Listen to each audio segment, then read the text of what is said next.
삼프로TV가 3프로TV의 열혈 시청자들, 저희들의 찐 팬들만을 위해서 저희가 별도의 선물을 준비하려는 마음으로 새롭게 시작하는 월간 세미나. 오늘은 그 무려 첫 시간으로 아주 이 프로가 가슴 뛰고 긴장되는 시간입니다. 이거 잘 돼야 되는데 이렇게 매우 중요한 프로그램에 저희가 그동안 숨겨두었던 회심의 패널 한 분을 또 모셨지 뭡니까? 예. 오늘은 그 우리나라 트렌드 분석의 대가, 어찌 보면 내년의 트렌드가 항상 여러분은 궁금하시겠지만 오늘 모신 이분은 트렌드 예상이 아니라 사실상 거의 미래를 맞추시는 분입니다. 한국의 노스트라다무스라고 불리는 마크로밀 엠브레인의 윤석환 이사님을 모시겠습니다. 어서 오십시오. 네, 윤덕환입니다. 예, 윤덕환 이사님. 네. 네. 매년 이 트렌드 서적을 내신 게 이제 몇 년째죠? 횟수로는 13년? 13년. 14년 차인가? 이야. 근데 이제 한 해에 3번 낸 적이 있어서 책으로는 15번째. 15번째. 네. 거의 뭐 우리나라의 그 트렌드 분석의 산증인, 역사, 인간문화재라고도 볼 수 있지 않겠습니까? 욕먹습니다, 이렇게 나가면.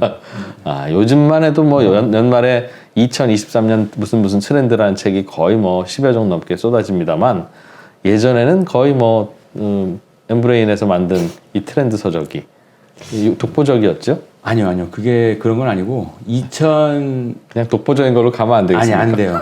이게 팩트를 정확하게 이제 정리해 주셔야 됩니다. 예. 2010년도에 저희가 서울대 소비 트렌드 분석센터의 김난도 교수님하고 3인 저자로 책을 하나 썼어요. 마크로밀 엠브레인하고 그 서울대 소비 트렌드 분석센터 김난도 교수님하고 이렇게 써가지고 소비자는 무엇을 원하는가 2011 대한민국 소비지도.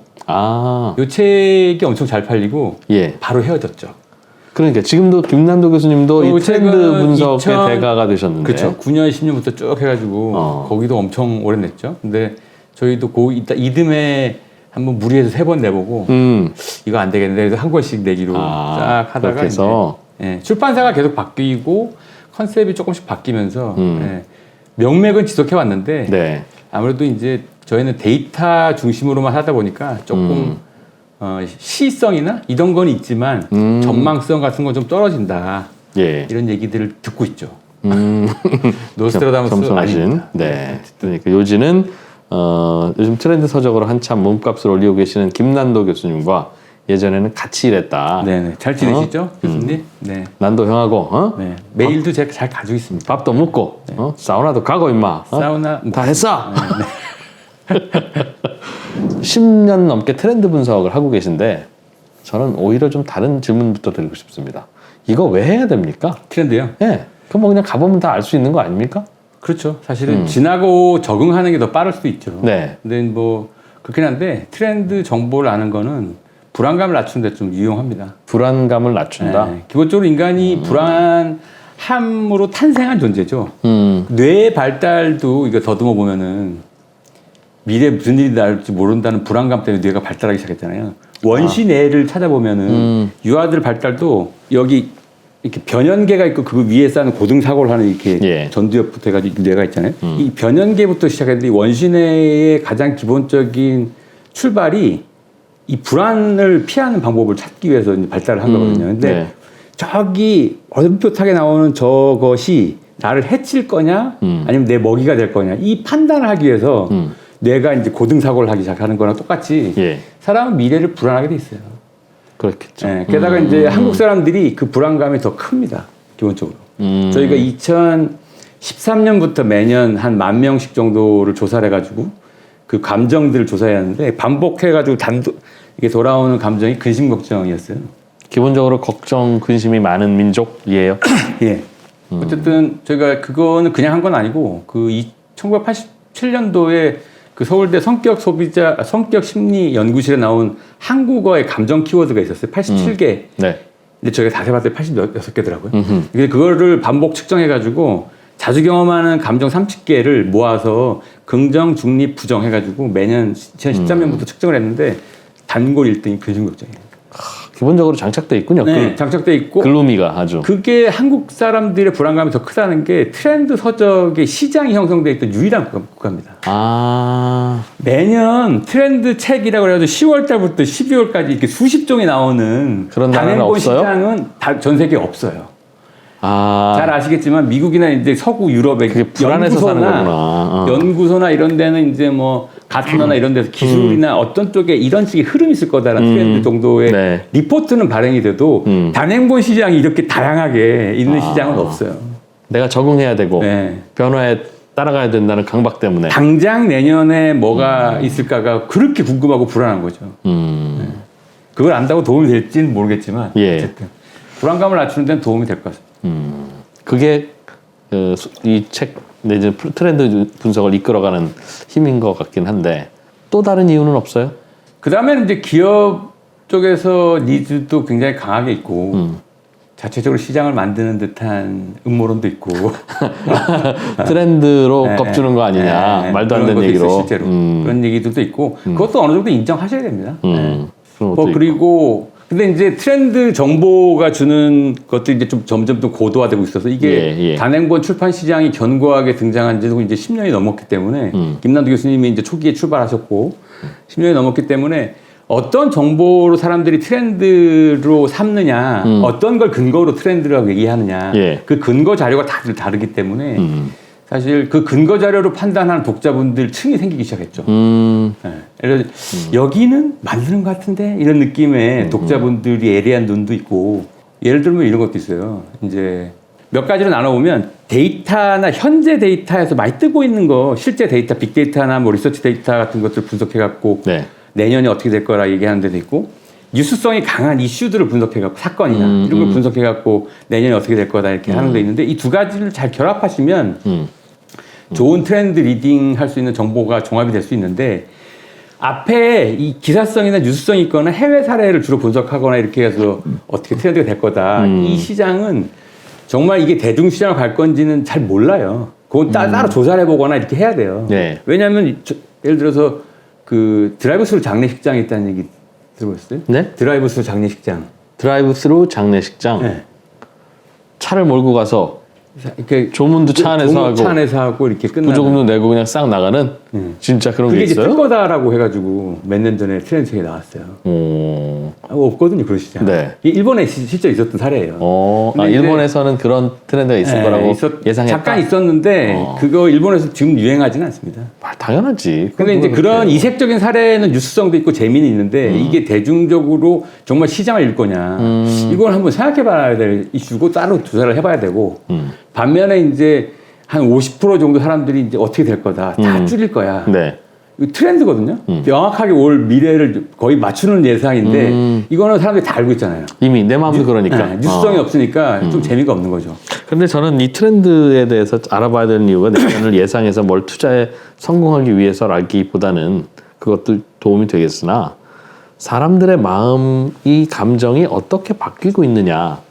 뭐 예를 들면 사람들이 예전에 비해서는 눈보다는 비에 대해서 더 견디기 힘들어한다. 겨울보다는 여름을 더 견디기 힘들어한다라고 변하고 있다면 그거는 우리는 정부가 예를 들면 수방 대책을 좀 더 강화해야 된다거나 야, 옛날엔 다 이랬어. 여름에 홍수 나지 뭐 이렇게 생각하면 안 되는 거 아니겠어요? 맞아요.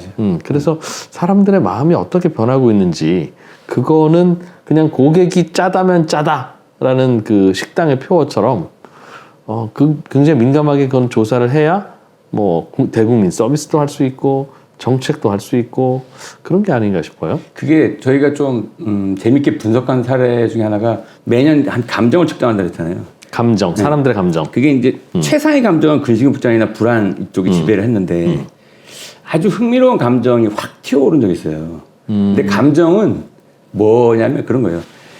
그러니까 유증기가 꽉 찬 상태에서는 어떤 스파크만 튀어도 확 불이 붙잖아요. 그것처럼 감정 상태가 어떻다 그러면 어떤 이슈가 생기면 네. 거기에 확 불이 붙습니다. 예를 들면 2015년 이전까지 한 번도 상위권에 이렇게 떠오르지 않은 감정이 있어요. 그러다가 2015년에 30위권 바깥에 있다가 확 제 최상위까지 떠오르는 감정인데 그게 화난다 했습니다. 그게 2016년도에 대통령 탄핵 사건을 붙으면서 사람들 감정이 불이 붙었죠. 화가 났구나. 그다음에 오랜만에. 코로나 1년, 그다음에 근심걱정이 계속 1등이었다가 코로나 1년 차, 2년 차 때 지배적인 감동이 뭐였냐면 답답하다였어요. 그랬을 것 같아요. 이때 그 자세한 내용들을 그때 이제 그의 여러 가지 조사해 보면 뭔가를 바꿔야 된다고 생각했어요. 그리고 이번에 정권 교체가 그렇게 해가지고 나타난 촉발 효과 같은 거죠. 측정해 보면 실제로 구체적으로 이성적으로 누가 좋다 이런 게 아니고 일단 바꿔놓고 생각해야 된다는 의견들이 되게 많았거든요. 지금은 정치 관련 저 질문이었어요? 아니요. 그 사건하고 이제 연결되는 거죠. 지금 어떤 식의 감정 상태가 있다 그러면 큰 이슈가 터졌을 때 네. 그거랑 촉발하는 요소가 됩니다. 감정이라는 게.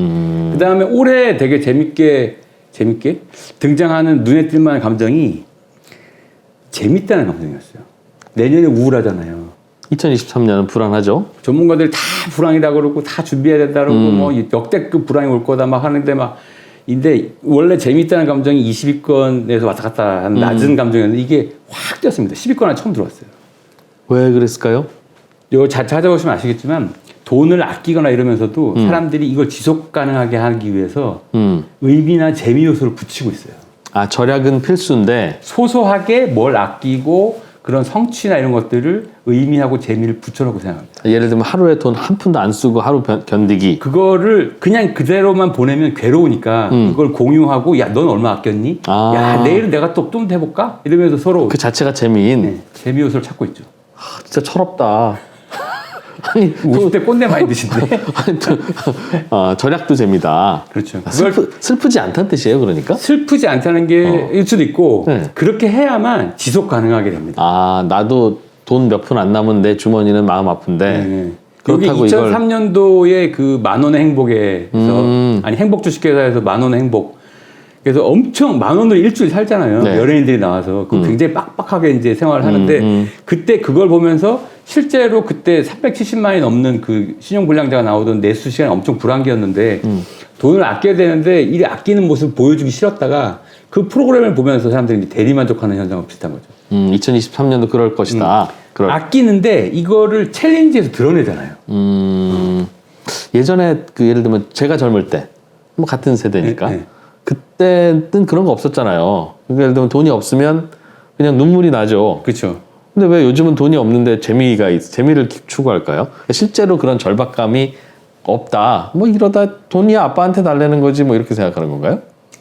그건 이제 뭐 세대마다도 다르고 그 가정 환경에 따라 다를 텐데 기본적으로 관계가 예전처럼 이렇게 막연하게나마 잘 연결돼 있던 상황이 아니고 이미 일단 끊어져 있는 데다가 네. 그다음에 아끼는 것에 대해서 두려움이 없으려면 아끼는 것이 어떤 식의 사회적 이미지로 비치는가에 대한 감각이 있어야 돼요. 그렇죠. 예. 그게 없어요. 그래. 그거는 그럴 수 있겠다. 예를 들면 아끼는 게 굉장히 근데 극단적으로 이 변동비를 아낀다는 것, 뭐 예를 들어 교통비, 밥값 이런 걸 아낀다는 거, 극단적으로 아끼는 게 희소한 경험이 되니까 그냥 이걸 자랑하고 체면의 손상이 아니라 네. 그건 일종의 굉장히 색다른 경험처럼 재밌는 포인트네요. 의미부여하는 거죠.